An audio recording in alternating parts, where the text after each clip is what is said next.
नमस्कार, मैं महेंद्र सिंह आपके अपने YouTube न्यूज़ चैनल नया माइक पर आपका स्वागत करता हूं। दोस्तों, हमारे लिए चुनाव का क्या मतलब है?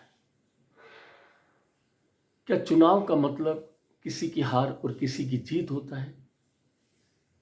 या फिर चुनाव का मतलब सत्ता को पाने और सत्ता के चले जाने का डर होता है? क्या हमारे लिए चुनाव का यही मतलब है या फिर कुछ और? आखिर चुनाव को हम कैसे देखते हैं? चुनाव हमारे लिए क्यों जरूरी है? लोकतंत्र में चुनाव का क्या महत्व है, मतलब है, अर्थ है? क्या हमें इस पर नहीं सोचना चाहिए? क्या हमें यह नहीं जानना चाहिए? यह बात मैं तब कर रहा हूं जब बिहार विधानसभा के चुनाव चल रहे हैं, जिसमें सभी राजनीतिक दल और उनके नेताओं और प्रत्याशियों ने इस चुनाव को अपने जीवन मरण का सवाल बना लिया है, जिसमें वे किसी भी चीज से परहेज नहीं कर रहे। इस चुनाव में जिस तरह भाषा का स्तर गिरा है, जिस तरह झूठ बोली जा रही है, जिस तरह लोगों को ठगा जा रहा है, बस एक ही सोच है, कैसे भी मतदाताओं के वोट हमें मिल जाए। चुनाव में सच बोलने का कोई मतलब नहीं रह गया। हम मतदाताओं को क्या यह सब नहीं देखना चाहिए? आखिर देश का प्रधानमंत्री किसी भी राजनीतिक दल के लिए अपनी चुनावी जनसभाओं में, रैलियों में इस भाषा का कैसे प्रयोग कर सकता है कि कान पे कट्टा लगा के? दुनिया के सबसे बड़े लोकतंत्र के प्रधानमंत्री की क्या यह भाषा होनी चाहिए? क्या इससे भाषा की गरिमा नहीं गिरती है? क्या इससे देश के प्रधानमंत्री की हमारी नजर में गरिमा नहीं गिरती है?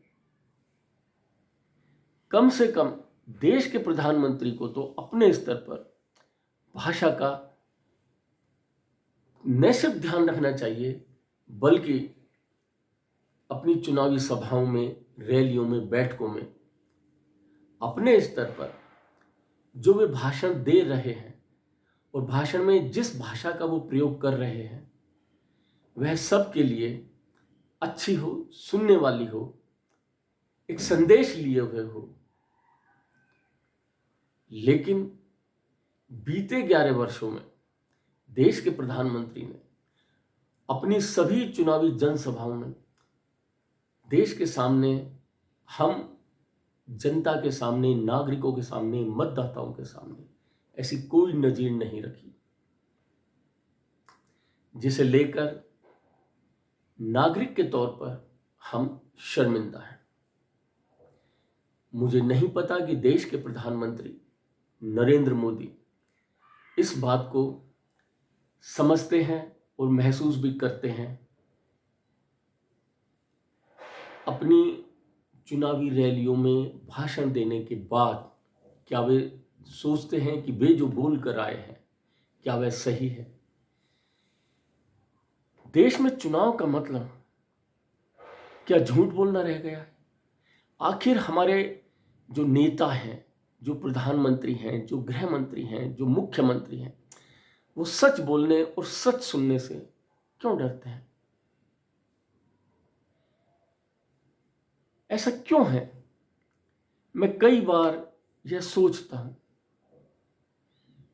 अगर आप हम मतदाताओं से, नागरिकों से, जनता से, लोगों से अगर सच बोलने और सच सुनने की हिम्मत नहीं रखते हैं, तो फिर आप हमारे किस बात के नेता और हम मतदाता आपको, आपकी पार्टी को, आपकी पार्टी के प्रत्याशियों को क्यों चुने, क्यों वोट दें?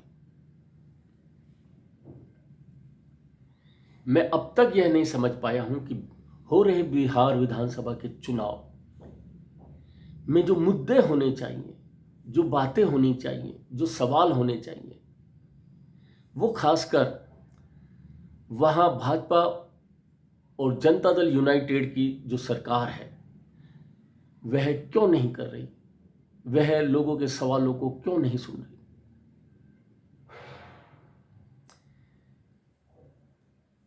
यानी कि चुनाव में सत्तारूढ़ जो पार्टी है और उसके जो नेता हैं